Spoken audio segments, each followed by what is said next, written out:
Thank you, Mr. Chair, and congratulations to the nominees. Mr. No, I'm going to pick up right where you were with Senator Fisher. I was very pleased to hear in your opening statement you say that you, quote, know that America first does not mean America alone. I think that's a very important recognition. Given the current global security environment, what's your assessment of the U.S. continued engagement in the AUKUS Security Cooperation Initiative, which has strong bipartisan support in this committee and on the Hill generally? Senator Kaine, and thank you for your personal leadership on AUKUS. The department is conducting a review of AUKUS to make sure that it is fully aligned with President Trump's America First foreign policy.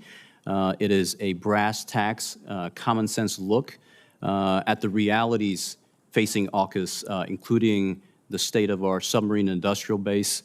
My understanding is our submarine industrial base produces 1.2 Virginia-class submarines a year.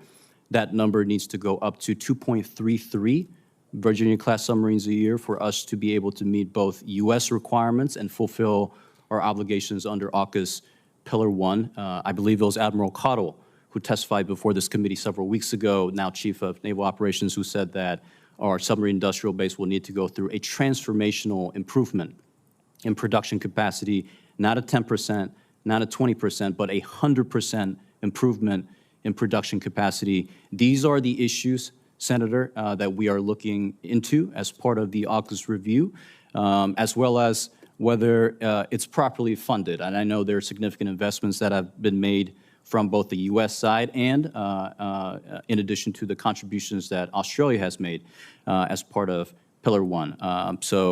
The department continues to conduct review of AUKUS to... I'm aware that the department is doing it, but the question I asked you is, what do you think about the AUKUS security agreement? Because I suspect that you've been pretty involved in those discussions. What value do you see in the Security Cooperation Initiative? Senator, I don't want to get ahead of both Undersecretary Colby and Secretary Hegseth because the review is ongoing. My personal view, Senator, is that there are things that I believe, common sense things that we can do to strengthen AUKUS, to strengthen Pillar 1, to ensure that it is more sustainable. As the findings of the review come out, I believe Undersecretary Colby and Secretary Hegseth will have an opportunity to discuss specific recommendations as to how to strengthen Pillar 1 and make it more sustainable. But my personal view is that there are things that we, as in both the United States and Australia, with the United Kingdom, can do to strengthen Pillar 1 and make it more sustainable. You volunteered Australia as an example of the kind of nation that we really need to partner with in your response to Senator Fisher's question. And I do think the committee is watching this very closely. The committee, in a bipartisan way, has expressed strong support for this framework, not only in words, but in investments, and the Australian government has done the same. We look forward to the completion and the report out of the Pentagon on this. I have a question for Mr. Young and Mr. Lane. Secretary Hegseth did a recent directive that included a reform of the military equal opportunity and equal employment opportunity process. One of the things in that reform was a shift from anonymous to confidential reporting, as well as expedited case handling.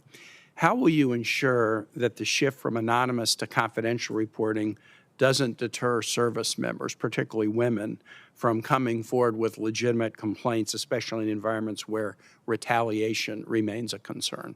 To both Mr. Lane and Mr. Young.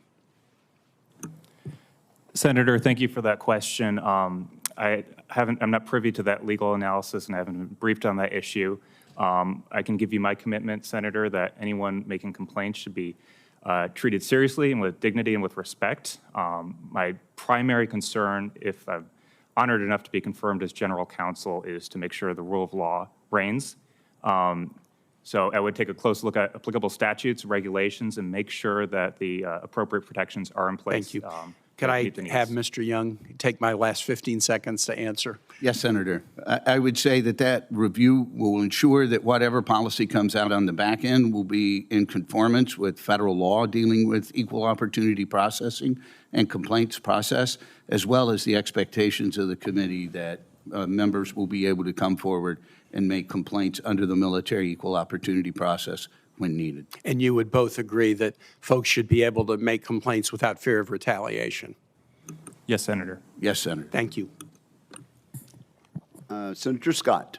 Thank you, Chairman. First,